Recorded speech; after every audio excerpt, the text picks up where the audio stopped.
علیکم ورحمۃ اللہ وبرکاتہ۔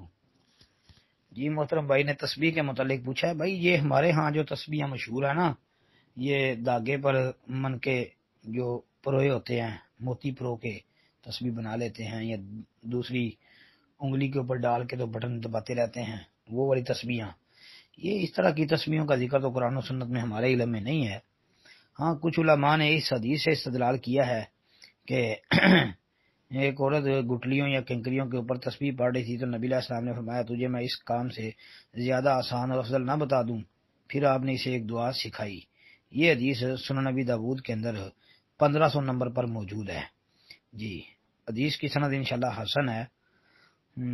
تو اس حدیث سے کچھ علماء جو ہے وہ استدلال کرتے ہیں جی کہ تسبیح جو ہے وہ استعمال کی جا سکتی ہے، لیکن بھائی افضل اور بہتر وہ یہی ہے کہ ہاتھوں کی انگلیوں کے اوپر ہی ذکر کیا جائے، کیونکہ قیامت کے دن ہاتھوں کی انگلیاں جو ہے وہ بھی انشاءاللہ بولیں گی۔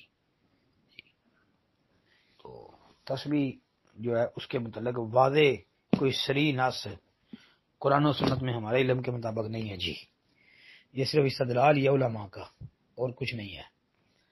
تو اگر انگلیوں کے اوپر آپ شمار کر لو، یعنی سبحان اللہ، الحمدللہ، اللہ اکبر، تو انشاءاللہ یہ بڑا عمل ہے، بڑا مفید عمل ہے۔